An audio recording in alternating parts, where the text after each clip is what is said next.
Përshëndetje gjithëve miq, mirë se vini në puntatën e radhës të Albania Newscast. Jemi në episodin ton të 6 dhe do flasim për situatën politike, por jo vetëm edhe për çështje të tjera. Ditën e sotme kam një personazh shumë të veçantë, një politikan të ri, por që ka bërë shumë buj, ka marrë shumë vota dhe ka qenë mjaft aktiv kohët e fundit në intervistën e tij të parë. Kam kënaqësinë të kem zotin Arkend Balla, deputeti i Partisë Socialiste, është folur jashtëzakonisht shumë për të, por ai ka zgjedhur të heshti për një periudhë kohe të gjatë dhe ditën e sotme do të thyej heshtjen, do thotë të vërtetat e tij, por do thotë edhe të vërtetat që janë tekstualisht edhe në terren dhe me fakte. Arkend, faleminderit, kënaqësi që të kam. Shumë faleminderit për ftesën. Edhe unë kam kënaqësi të jem pjesë e këtij newscasti dhe të uroj shumë suksese në këtë iniciativë tënde të re dhe besoj që do arrish suksese që ka arritur sukses edhe në emisione të tjera që ke drejtuar. Arkend, faleminderit shumë. Për ata që nuk e dinë dhe nuk kanë nga ta dinë, ne me Arkendin jemi miq të vjetër, jemi shok bankash në universitet dhe prandaj edhe kur pati ato sulmet realisht edhe unë u habita se Arkendi një totalisht ndryshe dhe pikërisht do flasim për këto dhe për të gjitha. Arkend, ndalemi menjëherë tek ajo që ka qenë edhe kryefjala pas zgjedhjeve, emëriot bashkë me emra të tjerë, ka qenë si një tabelqitje nga ana e opozitës. Si ke pak këto sulme fillimisht, do ndalemi edhe te votat e tjerë. Shiko Arbri, unë si një politikan i ri edhe patjetër që në moment që u gjenda përballë këtyre sulmeve, kam qenë në vështirësi për faktin, jo vetëm unë si Arkend, po edhe familja ime, sepse u gjendëm një sulm shumë të vrullshëm, po themi, nga leadershipi i Partisë Demokratike.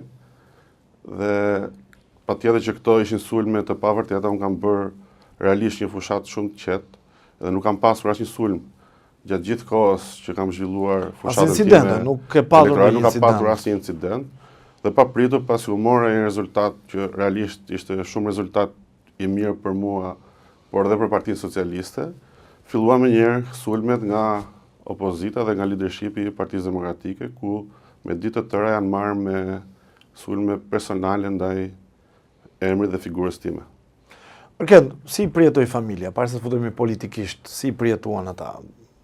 Atë po thoya që familja i ka përjetuar realisht keq, sepse u gjendën në një situatë që si kishin dëgjuar më përpara, por ne politikanët i kemi këto siklete dhe prandaj nuk është aq e thjesht që të jesh pjesë aktive e politikës, sepse mirë ne si individ, si deputet, si kandidat për deputet, deri diku i përballojmë dhe jemi mësuar me këto sulme edhe më përpara, por familjarët erdhi si gjë e papritur dhe normalisht e kanë përjetuar deri diku keq. Nuk arrin ta besonin ato fjalë që thuheshin nga leadershipi i Partisë Demokratike në atë kohë. Por tani edhe ato gradualisht janë mësuar me këto sulme, pavarësisht se tash jemi në një periudhë të qetë, atëherë ishte fill mas daljes së rezultatit për kandidatët sidomos. Ai ishte momenti më i vështirë që ka përjetuar familja. Tani gjërat kanë shkuar aty ku duhet dhe nuk kemi më sulme paktën personale në emrin tim. Arkend, po në sallën e kuvendit, pra njerëzit e shikojnë pjesën e punimeve që janë të ashpra për plasje, po pjesa që nuk duket, pra ata kolegë që dikur të anatemonin, si sillen, po themi, jashtë kamerave? Shiko, aty në sallën e kuvendit ka një problem shumë madh, sidomos nga përfaqësuesit e opozitës. Në moment që ndizën mikrofone dhe dalin para kamerave, ato futen në një rol tërësisht tjetër, ndërsa gjatë ecurisë normale të kuvendit, kur nuk ka kamera, ne kemi komunikim normal me gjithë kolegët e opozitës, por sigurisht kur ndizën kamera dhe fillojnë duke folur për kolegë të ndryshëm, patjetër edhe për mua, kam bërë akuza dhe kam ngritur akuza deri diku të paqëna në drejtim të kolegëve të mazhorancës. Futemi pak në atmosferën e zgjedhjeve të kaluara parlamentare. Ka rritur një rezultat shumë të lartë. Cila është arsyeja ose çfarë bëri që votuesit dursak të jepnin një besim kaq të madh? 18.000 vota mos gabojmë. Jo, unë kam marrë 21.000. 21.000 ndjes. E ngatrova me disa vota. Po. Një rezultat shumë i lartë. Ka qenë realisht një rezultat shumë i mirë dhe shumë i lartë për mua. Dhe besoj që ky rezultat ka disa arsye se ka ardhur si bashkimi shumë faktorëve. Mendoj që faktori i parë është mbështetja për Partinë Socialiste dhe për vizionin e kryeministrit Edi Rama. Së dyti mendoj që ka një rëndësi të madhe dhe prezenca e deputetit në zonë, siç e di, unë kam marrë një mandat të mbetur përgjysmë në legjislaturën e kaluar dhe pra nuk ishte hera e parë që ishte. Duke qenë se e morë në gjysmë mandatin, gjithmonë kam menduar që duhet bëj shumë punë në zonën time elektorale, në mënyrë që të kap ritmin e kolegëve të tjerë që ishin në krye të herës deputet, edhe gjatë gjithë kësaj periudhe kam qenë shumë aktiv në zonë dhe kam qenë i përditshëm, duke marrë me shqetësime dhe nevoja që ka ai komunitet aty dhe ato njerëz, ato familje. Cila zonë e Durrësit është? Unë kryesisht kam patur rajonin 4 që përfshin lagjen 18 dhe lagjen 15 që është zona e Spitalit që njihet ndryshe. Unë përpose si deputet, por më parë kam qenë edhe koordinator politik aty, që do të thotë që kontaktet në zonë i kam pasur të hershme. Siç e thash, kur u bëra deputet, kisha përgjegjësi më shumë edhe normalisht gjendesha më pranë shqetësime dhe nevoja që kishin njerëzit në atë zonë.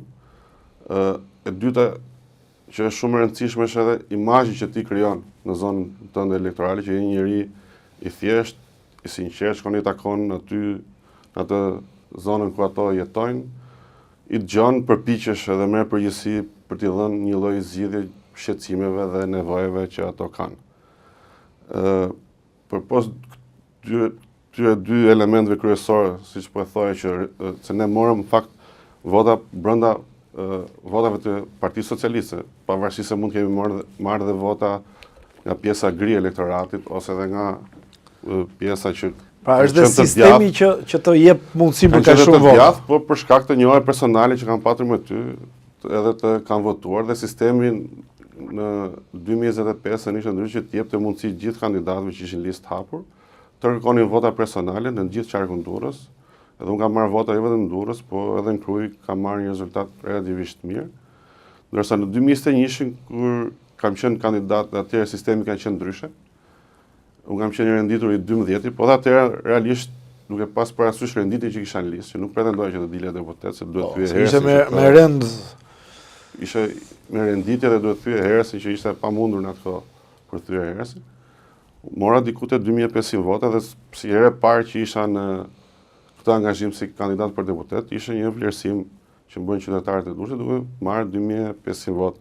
Ndërsa në 2025 ishte tjetër realitet, ishte sistemi ndryshoi, na u dha mundësia që ne që ishim, që thash, në listë hapur, kërkonin vota në gjithë qarkun e Durrësit. Dhe mendoj që këto ishin dy arsyet kryesore që unë arrita një rezultat mirë, pasi u kriju dhe fryma fund fare. Dhe njerëzit shkojnë gjithmonë pas atij që mendojnë që do marrin më shumë vota dhe normalisht të mbështesin me votë. Patjetër që kjo është punë edhe e strukturave të Partisë Socialiste, se edhe brenda strukturave të Partisë Socialiste ka pas një lloj ndarje, po themi, që një koordinator i caktuar ka mbështetur një kandidat, një tjetër ka pas preferencë një kandidati tjetër. Kështu që ka qenë dhe frymë e një ekipi caktuar që ka punuar për emrin tim si kandidat për deputet në listat e hapura. Si i arsyeton tani që ka kaluar një vit këto sulme? Pra, çfarë është pas tyre? Çfarë ka qenë pas tyre në optikën tënde? Shiko, mendoj që sa më shumë rritesh politikisht, aq më ndaj ke sulmet nga opozita dhe etiketimet. Besoj që ato kanë qenë për shkak të polarizimit situatës që ka qenë pas zgjedhjeve dhe duke qenë se ato patën një humbje në Durrës edhe rezultati i Partisë Socialiste në tërësi ishte shumë i mirë dhe u përpoqën që të gjenë një objektiv që ta sulmonin për të arsyetuar dhe humbjen që patën qytetin e Durrës. Do një lloj alibie, po thua. Jo një lloj alibie duke bërë sulme personale në emrin tim si deputet që isha më i votuar i qarkut Durrës. Mirë, një koment edhe për situatën në Durrës. Kur dëgjon opozitën, se duhet i bëj gjitha ato që janë edhe shqetësimet që ngrihen kryesisht nga opozita, por edhe një pjesë e opinionit publik thuhet Durrësi kontrollohet nga bandat, grupet kriminale, është i pasigurt etj. Më jep një koment tënd. Si është e vërteta? Ti jeton në Durrës, je shumë i lidhur me zonën, unë e di se të ndjek edhe në rrjetet sociale. Unë jetoj në Durrës edhe siç e ke parë nga rrjetet sociale, unë jam shumë aktiv në zonë, shkoj çdo ditë në zonën time elektorale.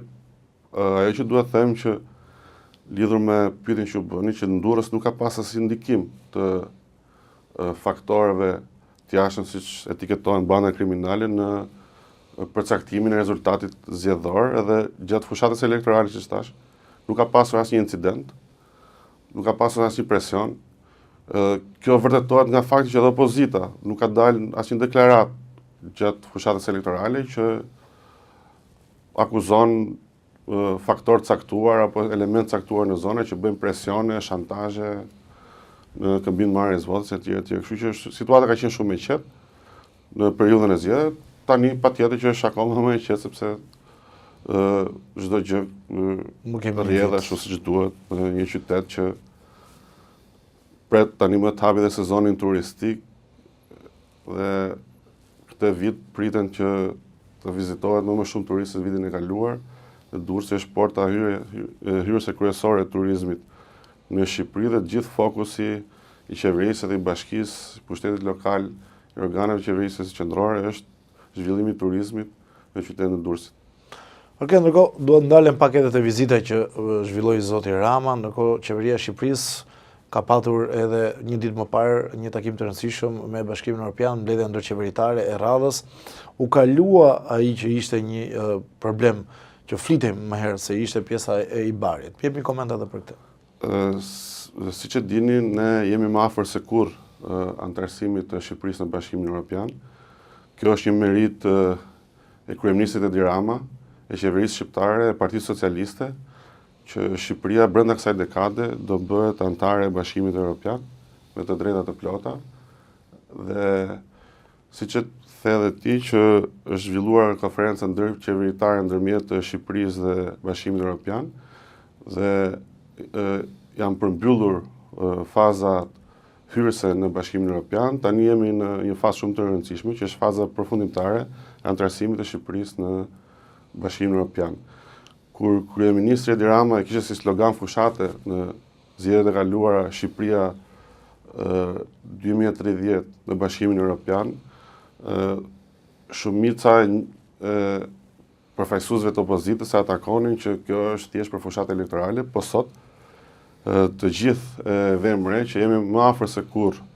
Dhe kjo patjetër ka qenë një rrugë shumë e vështirë, është bërë një punë shumë e madhe dhe në kohë rekord janë mbyllur gjitha kapitujt e negociatave. Ka qenë një mal i vështirë për t'u ngjitur, dhe ajo maja e malit që deri dje dukej e largët, ne sot e shohim me sy dhe besoj që tash nuk është më pyetja që a do futemi ose jo në Bashkimin Evropian, tani është pyetja se kur do futemi në Bashkimin Evropian dhe unë besoj që ne brenda kësaj dekade Shqipërinë do ta kemi antare me drejta plota në Bashkimin Evropian. Ndërkohë, duhet të japim të plot edhe për opinionin publik një raport i Parlamentit Evropian dhe vendimi i fundit që ka ardhur nga vendet e BE-s renditet si shqetësim pjesa e korrupsionit. Pra, mbetet shqetësim, cilat sipas teje janë sektorët që kanë më problematika dhe që duhen adresuar dhe ti nga kontaktet që ke me njerëzit shqetësohen më shumë, ta ngrënë si bezdi. Ja bëj këtë pyetje gjithë përfaqësuesve që vinë nga maxhoranca. Ja bëj edhe atyre të opozitës, por kryesisht nga maxhoranca. Shikoj, raporti i BAR pikërisht ka të bëjë me këto vlerësime dhe ka disa indikatorë që vlerëson kryesisht fusha që kanë lidhje me drejtësinë, që është korrupsioni, reforma në drejtësi dhe ne kemi marrë vlerësime pozitive aty, pavarësisht se kemi akoma punë për të bërë në këtë drejtim. Ne jemi një vend që mos harrojmë që para 2013-s as nuk diskutohej fare për këtë çështje, ku sot ne diskutojmë që kemi bërë hapa konkret dhe jemi përmirësuar shumë në drejtimin e luftës kundër korrupsionit dhe krimit të organizuar. Patjetër që ka akoma punë për të bërë dhe patjetër që edhe kjo koha pas kësaj fazës përmbyllëse të negociatave do nevojitet për të ta çuar në një nivel tjetër luftën kundër korrupsionit edhe luftën kundër krimit të organizuar, në mënyrë që të jemi sa më afër antarësimit në Bashkimin Evropian pas përfundimit të këtij procesi. Duke kthyer pak te qyteti jot, te Durrësi, ti e ke shumë për zemër atë. Më jep disa projekte të rëndësishme që janë bërë nga ana e qeverisë. Më përmend disa. Se thuhet që nuk është bërë shumë për Durrësin. Disa thonë po, disa thonë jo. Në Durrës në fakt janë bërë shumë investime.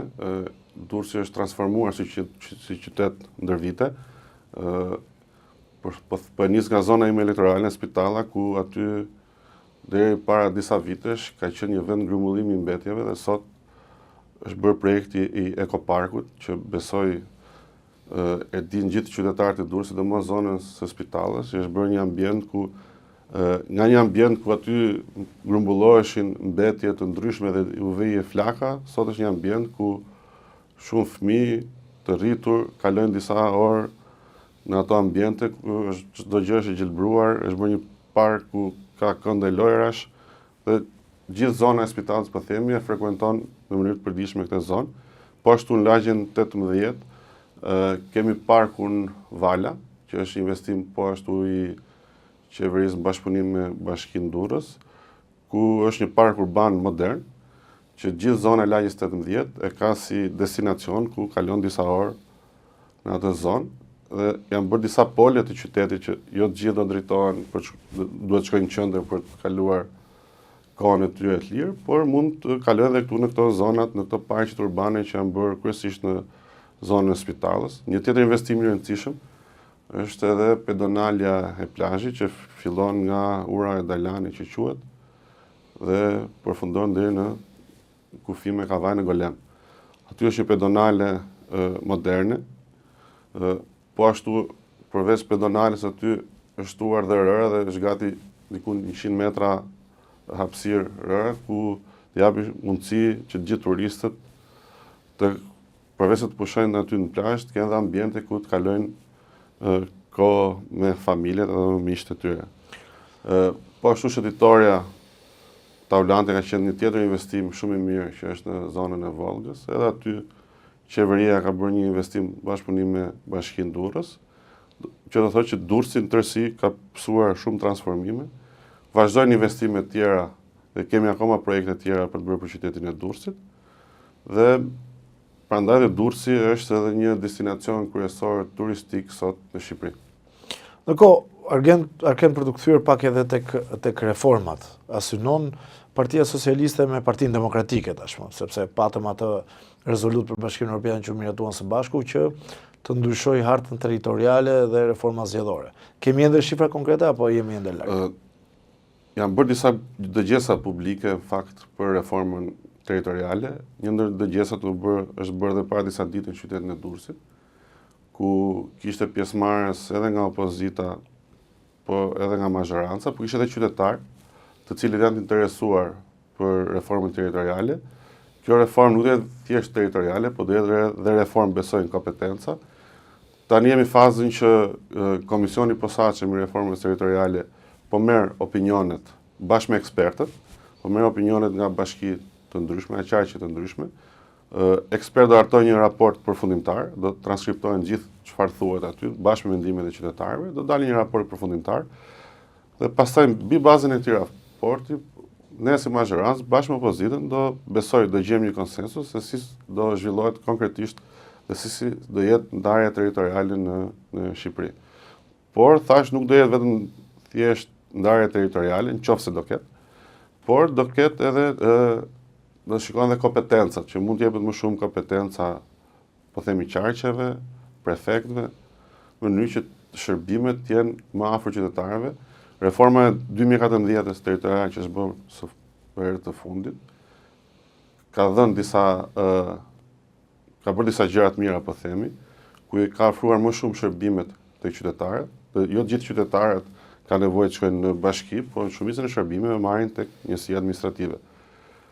Tani duke pas parasysh reformën aktuale dhe ajo që do bëhet, besoj të gjehet një gjuhë përbashkët me opozitën, që të gjejmë një gjë të mesme dhe të shërbejmë më mirë qytetarëve në territor. Futemi pak edhe në atmosferën e zgjedhjeve lokale. Më ka bërë përshtypje disa deklarata të zotit Rama, por edhe profesorës të tjerë që në Partinë Socialiste nuk ndalon asnjëherë fushata. Vërtet është një situatë e tillë që ka filluar fushata, pra ka filluar përgatitje për zgjedhjet e ardhshme lokale.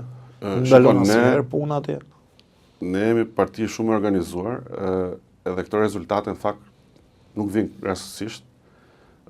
Unë po nis nga vetja, duke rikthyer prap aty ku e nisëm më parë, që edhe pasi mora këtë rezultat shumë të lartë në qytetin e Durrësit, menjëherë dola prap në terren, duke i takuar, duke i falenderuar njerëzit për mbështetjen dhe suportin që më dhanë. Dhe aktualisht ne po kemi filluar një proces rinivizimit të partisë, ku takojmë çdo organizat të Partisë Socialiste, ku do japim mundësinë çdo të re edhe çdo njeri i ri që ka dëshirë të jetë pjesë e organizatave socialiste, që do të japë një kontribut në organizata socialiste, por që mund mos jetë të ri dhe të reja, por mund të jetë njerëz që pak më të mëdhenj mosh, por të cilët nuk kanë patur mundësi të angazhohen në parti, të jepet mundësia të gjithëve, që kemi hapur dyert si parti për të marrë elementë të ri që mund të kontribojnë qoftë Partia Socialiste, por edhe në ato komunitetin ku ato jetojnë. Ka interes në zona... Patjetër, ne kemi vënë si objektiv që të bëjmë 4 anëtarësime të reja për çdo qendër votimi, dhe ky objektiv jo vetëm që është realizuar, por është e kaluar, që do të thotë që ka një interes shtuar nga njerëzit në zona të caktuara që të jenë pjesë e strukturave drejtuese të Partisë Socialiste. Pra, synoni fitoren e gjitha bashkive në qarkun tuaj? Patjetër që objektivi i radhës si Partisë Socialiste është fitimi i bashkive në të gjithë Shqipërinë. Kjo nuk është thjesht një objektiv për të marrë bashkinë, por për të bërë disa punë tjera më të mira, për të vazhduar këto projekte që kemi nisur dhe për ta çuar në një nivel tjetër edhe bashkitë në të gjithë territorin. Sigurisht edhe në bashkinë e Durrësit ne kemi marrë rezultate shumë mirë edhe zgjedhjet e kaluara. Besoj që edhe në këto zgjedhje do marrim një fitore të thellë. Ne patëm një takim në kuadër 35 vjetorit të Partisë Socialiste, ku ishi pranishëm edhe kryeministri dhe kryetari i partisë Edi Rama. Patëm një mbështetje masive dhe një pjesëmarrje masive të qytetarëve të Durrësit dhe të socialistëve, ku ndanë disa certifikata minjoje për themelues, për aktivist hershëm të Partisë Socialiste që kanë dhënë kontribute me shumë vlera në gjithë të vite në Partisë Socialiste, por aty kishte edhe të ri që na kanë bashkuar këtij rrugtimit tonin në Partisë Socialiste, dhe unë gjej rastin të uroj gëzuar 35 vjetorit Partisë Socialiste, sepse këto 35 vite janë ndërtuar me shumë mund, me shumë punë, patjetër që ka patur dhe sfida të vështira, por kjo na ka bërë që të kemi dhe këto fitore të njëpasmjeshme në zgjedhjet, qoftë zgjedhje lokale, qoftë zgjedhje përgjithshme. Këtu dua të pyes pak, se u duk si një lloj provokimi që babai i Yrgys Sagasit, që është i kërkuar nga drejtësia, një emër shumë i përfolur nga opozita, zoti Bardhyl Agasi, mbajti një fjali, mori një certifikat. Ishte një lloj provokimi, si ishte e vërteta? Jo, nuk ka lidhje fare me provokim. Zoti Bardhyl Agasi është kryetari i parë i Partisë Socialiste në Durrës. Ka dhënë kontribute me shumë vlera në Partinë Socialiste të qytetit Durrësit, po jo vetëm, dhe në gjithë Shqipërinë, se ka patur edhe poste drejtuese të tjera në nivel qendror në Partinë Socialiste. Është një intelektual, është gazetar. Kështu që në këtë kuptim ne vendosëm disa kritere mbi të cilat do ndahen. Ka qenë deputet, mos gaboj. Ka qenë deputet për disa legjislatura.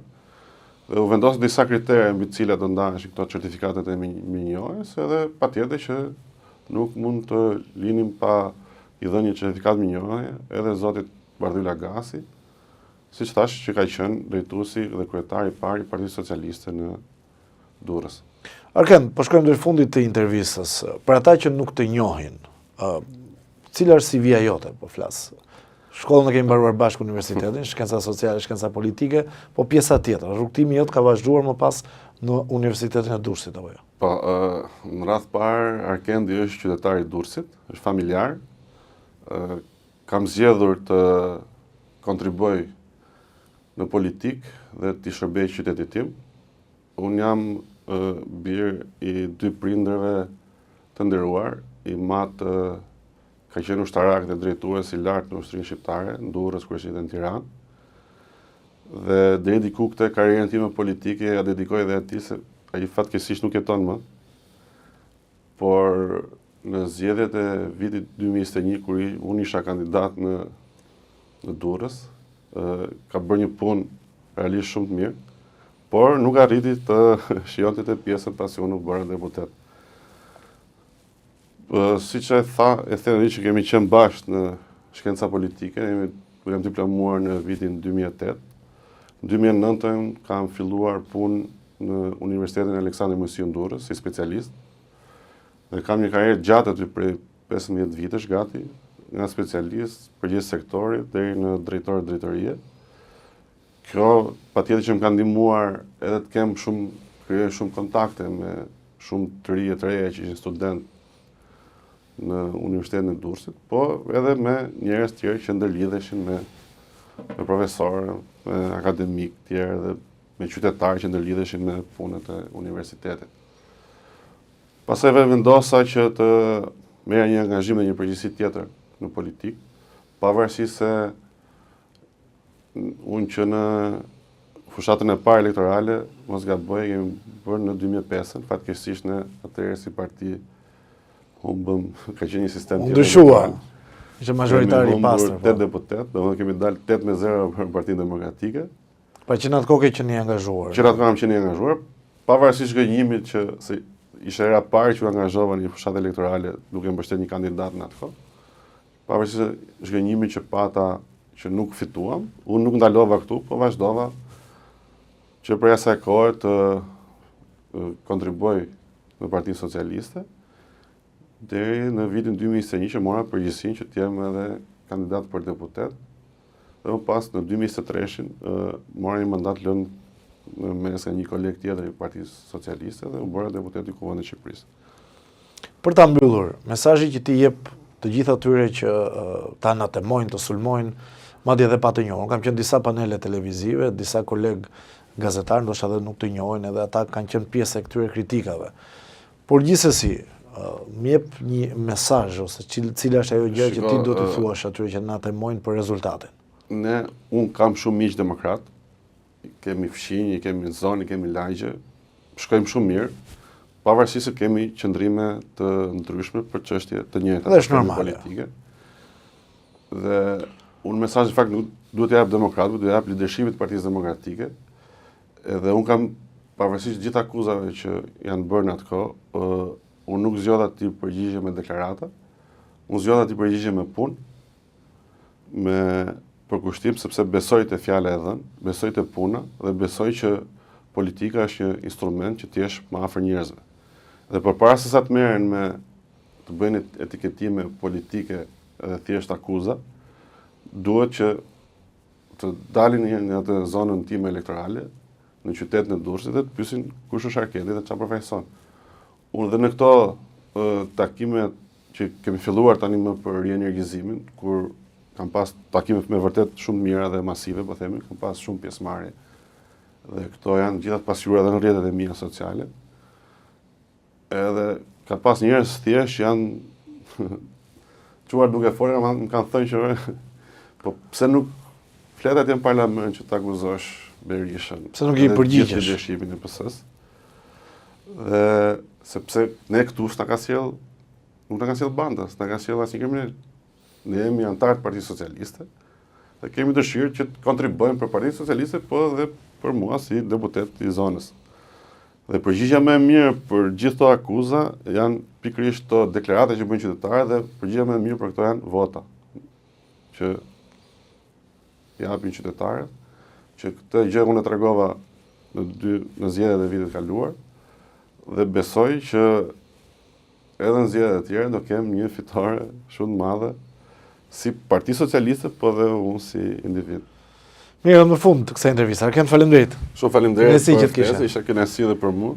Pavarësisht se ishte intervista ime e parë, unë të jam falendërues dhe mirënjohës që Kënaqësi. Unë kam dashur prej kohësh ta bëjmë, po për shkak të disa peripecive të mia shpresoj që do kemi edhe intervista të tjera në vim për çështje të caktuara me kënaqësi apo qytetar. Me kënaqësi, do ke shumë çështje. Faleminderit shumë Arken. Ndërkohë, me këtë intervistë kemi ardhur në fund të pjesës të parë. Ju që na ndiqni gjithë, vazhdoni të jepni komentet tuaja, bëni subscribe, do t'i lexojmë edhe komentet, por do t'i shkojmë me vëmendje për çdo temë që keni në mendjet tuaja, por edhe keni dëshirë që ne ta trajtojmë, do një të ftuar të veçantë, na shkruani, ne do ta shikojmë me vëmendje dhe do ta ftojmë atë të bëjmë edhe biseda. Ndërkohë, do takohemi përsëri në pjesën e dytë, një shkëputje e vogël.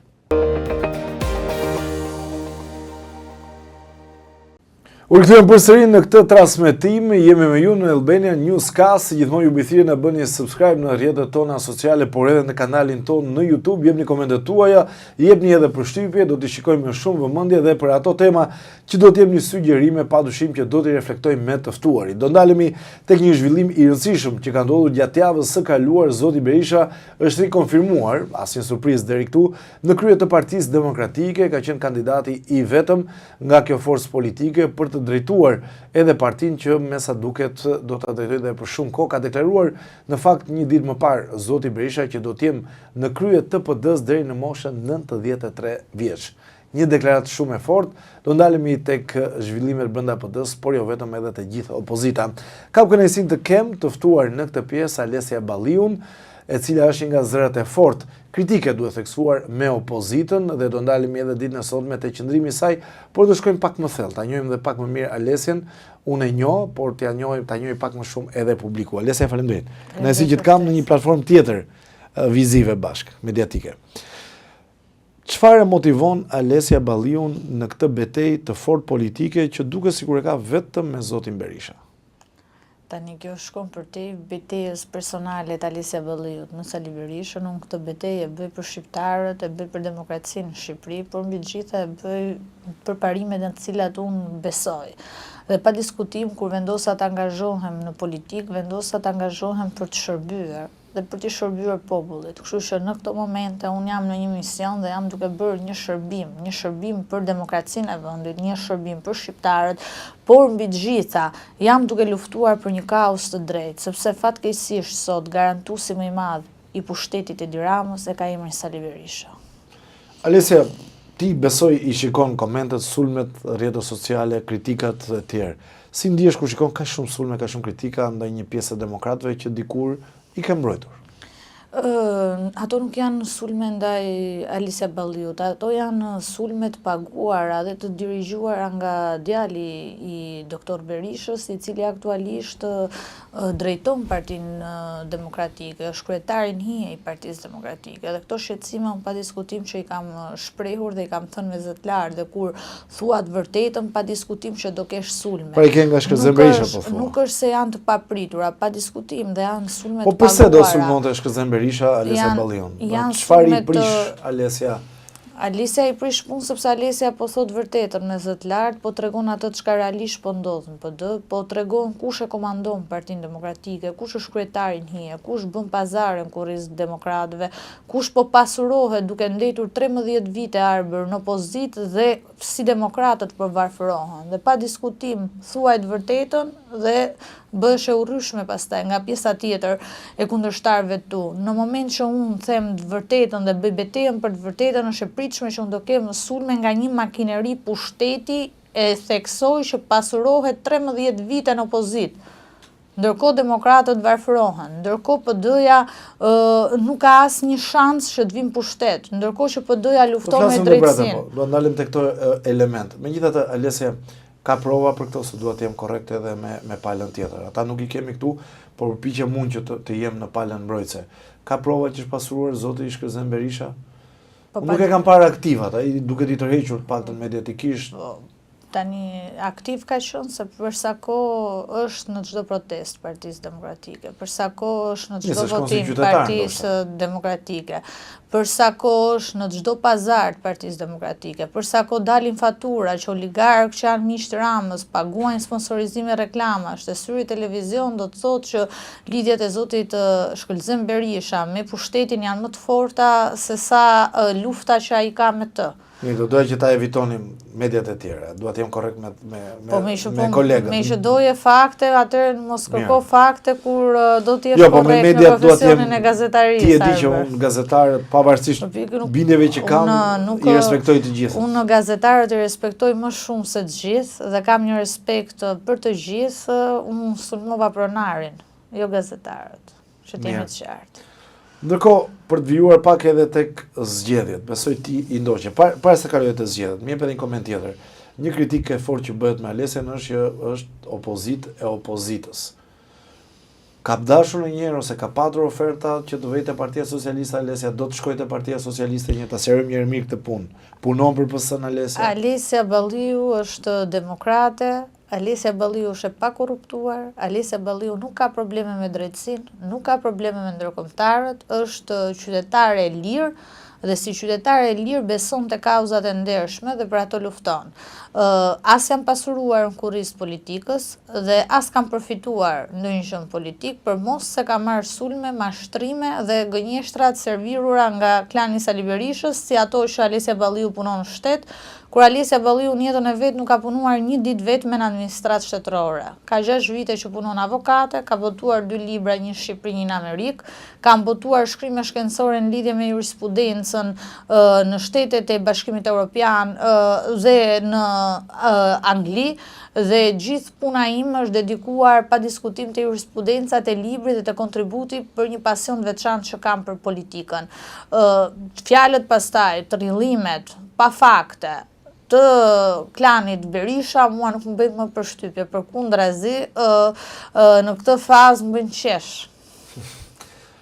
Alesja në Partinë Socialiste nuk do ta shkojë ndonjëherë apo jo. Nuk është që po punon ose je lidhur me dikë politikisht atje që të shtyn. Se duhet të serë këto pikë sepse shikoj që janë si kritikat kryesore që ke. Unë po punoj faktikisht dhe jam lidhur me dikë për të bërë kauzën, për ta bërë Partinë Demokratike më të madhe, më të bashkuar dhe për ta bërë konkursin. Pra të gjithë zëra që thonë do po shkojte PS Alesja, ti thuaj që janë të pavërtetë. Do jesh në PD dhe nuk e vërtetë. Unë me vetmin person që jam në bashkëpunim real për të shpëtuar PD-n është vetëm Ervin Salian. Do ndalemi televizia Salian. Nuk kam lidhje fare me Partinë Socialiste, këto kanë nuk din të ndajnë personale nga politikja, mund të shohin në një fotografi me një mik, me një shok që mund të ketë bindje të majta dhe artikulojnë, e transferojnë dhe bëjnë gënjeshtrën si të duan të servirin. Por mua nuk më intimidojnë këto. Mama jote si pret këto sulme, Alesja, mërzitet? Se ti nuk e ke babajnë për ata që ndoshta nuk e... Mamin e kam nga Tepelena faktikisht edhe nuk është se është nga ato që bën pas, edhe ja kam marrë edhe një pjesë të karakterit, për të vërtetës. Kështu që nuk familjarisht nuk ju bezdisin shumë këto. Ti je mësuar, besoj. Absolut, nuk më bezdisin, mua më bëjnë më të fortë. Madje më japin janë kurajoja që më japin që jam rrugën e duhur. Se fakti që ato bezdisen kaq shumë nga e vërteta, do të thotë që po i dhëmbe, dhe mua më duhet ta vazhdoj betejën deri në fund. Alesja, për të futur tek zgjedhjet, si e pe rizgjedhjen e zotit Berisha? Priteje, nuk është se ishte në një risi. Një korrigjim, se ju jeni dhe profesionist, farsa. Sepse zgjedhje nuk ishte. Zgjedhje ka kur ke 2 kandidat, 3 kandidat. Rizgjedhja, rikonfirmimi, jo, as rizgjedhja, as rikonfirmimi, farsa. Ti përdorim termin që duhet, farsa që u servir shqiptarëve, sepse Berisha kishte një konkurim. 40 vite ka ndetë Enveri, 36 ka Berisha në kryet PD-s. Ky pa kaluar kohën e Enverit, po se çoj 41-42 nuk heq dorë. 93 vjeçta. Po më mjatë, ai mund të thotë edhe në 105 i dhënë zoti shëndet për atë punë. Por koha e tij politike ka mbaruar. Sali Berisha fliste për Ramën si kufon politike, por nuk e ka kuptuar që kufoma më e madhe politike sot e ka emrin Sali Berisha. Njeriu më i urryer për shqiptarët sot është Sali Berisha. Njeriu i cili e fundosi Partinë Demokratike quhet prap Sali Berisha. Dhe gjitha kjo ndodhi vetëm për interesat personale dhe familjare. Sepse PD-ja sot po mban kusure cilat nuk i kap se t'i mbaj dhe pa diskutim këto ja atribon vetëm Sali Berisha, si me faktorin ndërkombëtar, si me institucionet e drejtësisë. Partia Demokratike nuk ka probleme, as me drejtësinë, as me ndërkombëtarët, por i ka personazhi i cili quhet Sali, që unë dua ta cilësoj fiks kufoma politike e Shqipërisë. Përse mendon, pavarësisht kësaj që shumica demokratëve nuk i dalin kundër zotit Berisha? I kanë dalë më kundra, sepse pa diskutim, po ta vësh re pjesëmarrje, nuk është ajo që ka thënë zoti Berisha. Si ishte vërteta pjesëmarrja? E vërteta është që pjesëmarrje nuk kanë qenë 4000 vetë në total. E vërteta qëndron që nga rezultati i Bashës ne jemi 300.000 vota minus me zotin Berisha, nga 30.000 që ishim. Këto janë fakte. Tani se manipulimet që i bën Berisha brenda partisë ne i dim, jemi koshient. Tani është edhe fakt më shumë votues pati Besar Xhaferi kur u votua për kryetar të Forumit Rinor, se sa Berisha për kryetari i PD-s. Se Besartin e votuan 5.000 vetë atëherë. Berisha i ka pas, Keni prova për këto, Alesja, keni dokumentuar? Po pa diskutime që janë të dokumentuara, madje ka kamera të caktuar se sa veta kanë hyrë për të votuar. Ajo është një manipulim që ky do ta trompotojë si fitoren e madhe, fitoren ndaj kujt? Fitoren ndaj kujt? Se demokratët janë po në opozit. Tani po vinë shumë shpejt zgjedhjet lokale dhe aty do shohësh katastrofën më të madhe në drejtimin e Sali Berishës. Dhe prapa aty do vijoj kënga, na vodhi Rama, nuk hymë narkoshtetin, nuk e njohim narkoshtetin. Ndërkohë, mish narkoshtetit i kanë deputet. Familjar që kanë lidhje me narkoshtetin i ka bërë deputet dhe i mban fytyrën e Partisë Demokratike. Okej, se do të flasim me gjëra konkrete. Po tani i konkrete. din shqiptarët, i din mediat kanë folur boll. Tani ti ke marrë nga familje trafikantësh, narkotrafikantësh, i ke vënë deputet edhe thua pastaj do sulmojmë narkoshtetin. Është ironike kjo. Po tallet me demokratët. Kështu që në këtë prizëm unë heci me kartën e moralit. Prandaj jam me besim plot që ta fitoj këtë betejë. Sepse Sali Berishës i ka humbur morali politik. Ai sot aty rrim për interesin personal, por mbi të gjitha për të ruajtur pasurinë e familjes vet. Jep një koment edhe për garën që do bëhet për Këshillin Kombëtar, për kryesinë, sekretariatet. Do ketë ndonjë ndryshim apo shikon të njëjtët figura ndoshta? Mund të ketë një ndryshim të disa figurave që do jenë po afër Sali Berishës, të cilët ai do t'i vëj aty si kukullat e veta për të që unë ndrova lëkurën. Është si puna ujkut, i cili thjesht do ndryshojë pamjen, po jo se do ndryshojë gjë në brendësi. Mund të heqë fjala bie sekretarin e përgjithshëm, ta zvendësoj me një figurë më të re. Zoti Noka. Po, mund ta heqë vetëm për të mbyll gojën e demokratëve, por thënë që unë po bëj riformatimin e Partisë Demokratike, por kjo është farsa radhës, është fasada radhës. Sepse nuk mund të ketë zgjedhje as të sekretarit, as të Këshillit Kombëtar, as të kryesisë arbër kur nuk ka zgjedhje për kryetarin, sepse jemi përballë një farse. Dhe këtë farsë demokratët nuk e pranojnë. Dhe tek këto demokratë nuk po flas vetëm për vete, po flas edhe për zotin Salianin dhe ne normalisht do marrim një nisëm për ta shpëtuar Partinë Demokratike. Cila është nisma që do të? Nisma është për të mirën e demokratëve, për të pasur një parti demokratike më të fortë, më të hapur, më të bashkuar. Dhe një parti demokratike ku respektohet gara, ligji dhe rregulli, që me këtë zotrin absolutisht nuk ekzistojnë. Po flasim për nisma ligjore?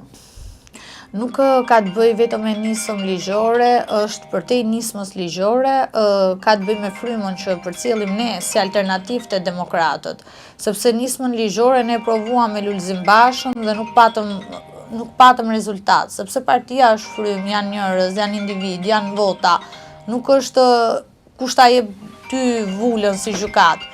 Gjykata mund t'japi vulën, për ti nuk e njerëzit, dhe për sa kohë ti nuk e njerëzit, do të thotë që ti nuk përfaqëson askënd. Dhe në këtë prizëm, pa diskutim e rëndësishme është fryma.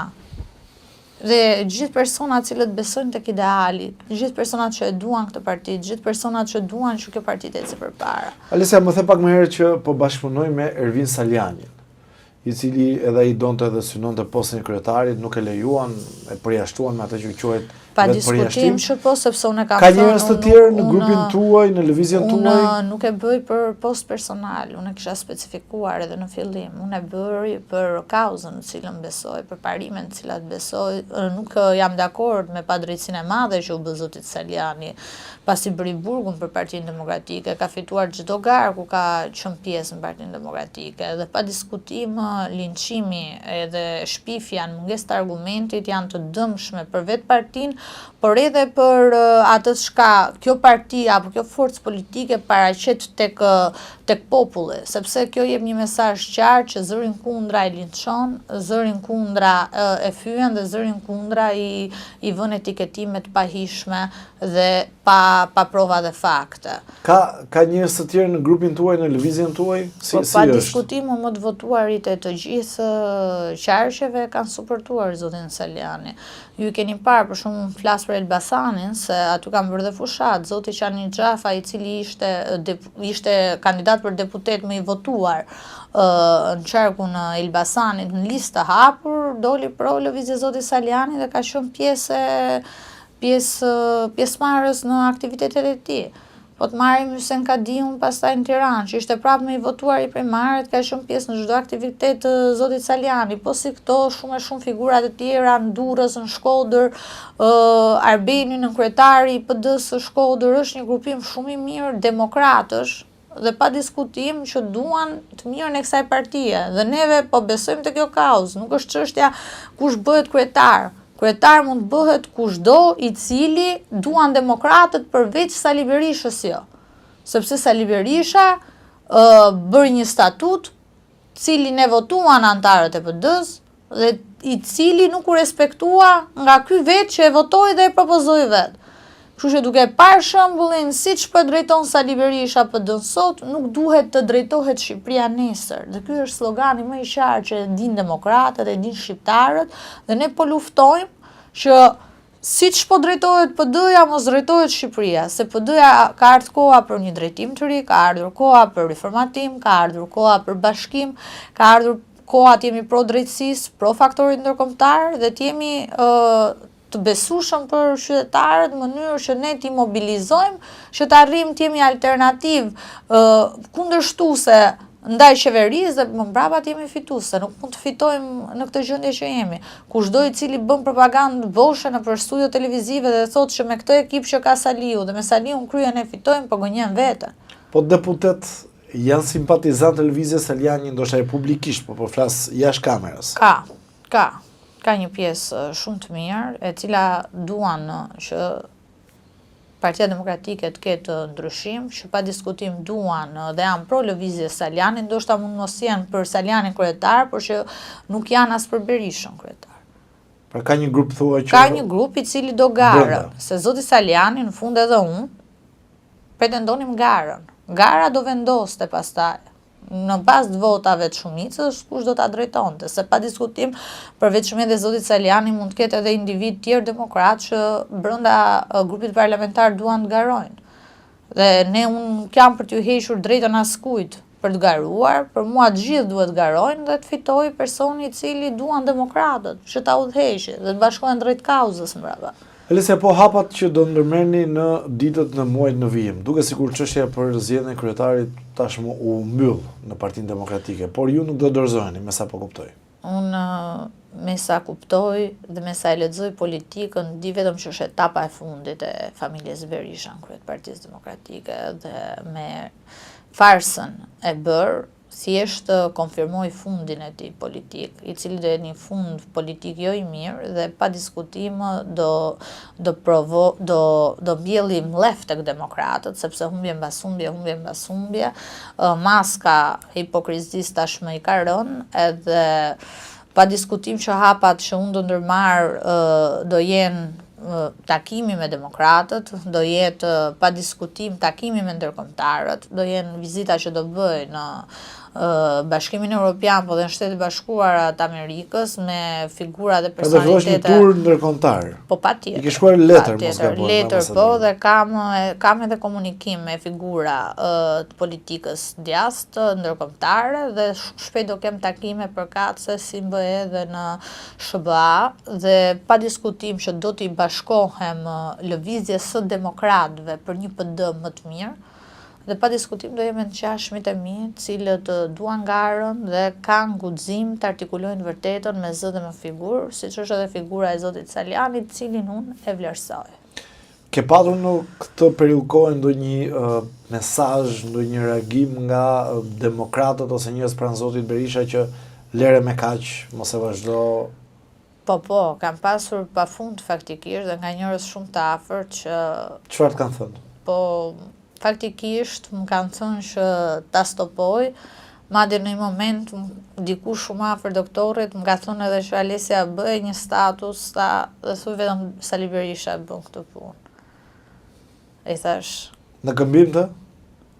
Po, në këmbim në pozicioni, siç e mori ky Ilir Ali Mehmeti dhe Aulon Kalaj, ato një departamenti në Partinë Demokratike. Dhe i thash pa diskutim, unë me parimet e mia nuk negocioj. Dhe këtë e kam primare. Kështu që unë betejën do ta vazhdoj për ato demokratë që më besojnë, për gjithë shqiptarët cilët e di që më vlerësojnë për këtë betejë dhe për këtë luftë që po bëj për Partinë Demokratike, për demokracinë në vend, por mbi gjitha për shqiptarët cilët janë të lodhur nga xhaketat e vjetra të politikës vjetër 35 vjeçare dhe cilët me padurim presin që brezi i ri ta marrin dorë jo vetëm Partinë Demokratike, po gjithë politikën dhe t'i japi një frymë të re, një frymë pozitive, një frymë europiane me një politik qytetar dhe jo një politik fyse, linçuese dhe ofenduese në mungesë të argumentit. E shikon Ervin Salianin si kryetarin e ardhshëm të PD-s? Ervin Saliani është një djalë i cili i plotson kriteret për të garuar edhe për ta drejtuar Partinë Demokratike. Pa diskutim që për mos Ervinit mund t'jem unë, mund t'jetë dikush tjetër, por e rëndësishme është që të hapet gara dhe do jenë demokratët ata që do ta vendosin. Zoti Saliani është demokrat dhe çdo sulm që i është bërë, në opinionin tim, është bërë nga frika, por mbi gjitha dhe nga guximi që zoti Saliani mori për të kundërshtuar leadershipin dhe për të folur për problemet reale që sot ka realisht Partia Demokratike. Ç'mendim ka Alesja Balliu për kryeministrin Rama për qeverinë e tij? Atëherë, pa diskutim që mendimi i parë kur më pyet për Ramën, them ka lind me këmishë për sa kohë ka Sali Berisha në krye të Partisë Demokratike. Po mendimi i dytë? Mendimi i dytë pastaj është fatkeqësi që Shqipëria është kthyer në komunizëm, sepse duam s'duam jemi përballë këtij fakti që kemi një parti shtet, kemi një lider autokrat dhe një lider i cili populli është lodhur, por që nuk ka kë voton, sepse kur shikon Berishën, thonë s'kemi çfarë bëjmë dhe jemi përballë kësaj alternative. Prandaj është e nevojshme dhe domosdoshme shpëtimi i Partisë Demokratike për t'ju rikthyer demokratëve dhe për t'ju rikthyer kjo parti shqiptarëve, sepse kjo parti sot i shërben vetëm familjes Berisha. Nuk i shërben demokratëve, nuk i shërben shqiptarëve. Kushdo i cili thot që Sali Berisha bëhet kryeministër nesër, e thot pa diskutim nga detyrimi që i ka, jo nga bindja se Sali Berisha mund të bëhet vërtet kryeministër nesër. Dhe kjo është diferenca. Kurse personat cilët besojnë tek unë, tek zoti Saliani, kanë një shpresë që me individ të ri kjo parti bëhet dhe kjo parti fiton. Me Berishën thjesht ruhet pushteti, por jo që pritet ndryshimi, jo s'është e ardhmja, dhe kjo është e dhimbshme. Më jep një koment për partitë e reja. Agron Shehaj, Adriatik Lapaj dhe më pas zoti Erlin Qori. Si shikon këta faktorë? Tani t'jap një mendim si parti politike apo si individ? Si shikon si drejtues të partive politike? Zoti Qori për shembull është shumë i përgatitur, ka ana intelektuale, por që Alesja Balliu nuk do ta votonte kurrë sepse është radikal i majt. Edhe unë kam bindje të djata, por që si figurë kam respekt për atë që përfaqëson si profesor dhe si intelektual. Po për zotin Shehaj? Zoti Shehaj është deputet i djathtë, është një person i cili kishte aspiratat e veta për drejtuar Partinë Demokratike, në mungesë të garës bëri zgjedhjen e tij, sepse ai garoi dhe si çdo proces tjetër në Partinë Demokratike që është i manipulueshëm, nuk e gjeti veten e tij dhe bëri zgjedhjet e veta dhe përballë zgjedhjeve që zoti Shehaj ka bërë, nuk kam çfarë komentoj unë, sepse unë respektoj lirinë individuale të çdo kujt për të zgjedhur dhe për të qenë i zgjedhur. Kështu që përballë këtij fakti, ka qenë demokrat, ka qenë i votuar nga garat që ka marrë pjesë kur ka qenë deputet i Partisë Demokratike dhe nuk kam koment tjetër për të. Jep një koment për zotin Lapaj. Se patë një mini bashkëpunim. Apo jo? Falenderoj për pyetjen, sepse edhe këtu ke patur akuza. Kam pasur shpifje, jo akuza, sa thonë Alesja Balliu ka kandiduar me parti tjetër, kur nuk është e vërtet. Dhe ti faleminderit që ma bëre pyetjen.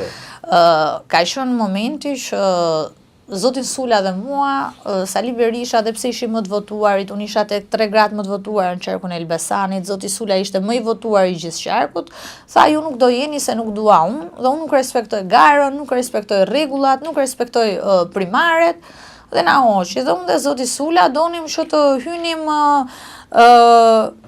në një garë ku t'ishin listat hapura që na votonin qytetarët e Elbasanit, jo të na vlerësonte Sali Berisha apo dikush tjetër. Dhe pa diskutim, zoti Sula bëri një deklaratë publike që zjati 24 orë dhe ka përgënjeshtruar, po ta mbash mend Arber, që ka thënë unë nuk marr pjesë sepse ne don listat hapura. Dhe ajo është një parti në cilat ju e dini si shkoi muhabeti me xhaje, me teze, me hall, edhe pa diskutim kjo u sqarua që në atë moment. Nuk quhet që ne garum, se nuk mund të quhesh garim kur ti ke qëndru fjala bie 24 orë. 24 orë me një deklaratë publike në të cilën e mori zoti Sula dhe më pas e ka përgënjeshtruar ai. Kjo ka qenë gjithë historia. Për zotin Lapaj, unë e kam njohur si avokat zotin Lapaj, si profesionist dhe kam vlerësim për të. Për ta mbyllur, Alesia, mesazhi që ti jep zotit Berisha nëse do ta kishe këtu në studio, nuk e kemi, por nëse do ta kishe, çfarë do t'i thoje në sy? Mos u bëj burracak Sali, do t'i thoja. Dhe mos e përdor më Partinë Demokratike për shkelcen Berishën, por kthejuja atë demokratëve sepse i ke marrë 35 vite Partisë Demokratike, gjërat më të bukura të saj dhe pa diskutim sot i nuk e çfarë jep më asaj partie. Ti sot vetëm me ty ajo parti sot vetëm humbet. Alesia Balluer dhe më fund të kësaj bisede. Faleminderit shumë, kënaqësi që kishe. Falenderoj. Gjithë mirat. Ndërkohë me këtë intervistë erdhëm në fund edhe të newscastit për ditën e sotme. Si gjithmonë ju bëj thirrje të bëni subscribe në kanalin tonë në YouTube dhe të na shkruani, jepni komentet tuaja, si e thash edhe një herë, do të lexojmë, do të shikojmë me vëmendje dhe më pas do dalim edhe në konkluzione për të patur të ftuar dhe ato tema që ju dëshironi. Deri atëherë, ju uroj gjithëve një javë sa më të mbarë.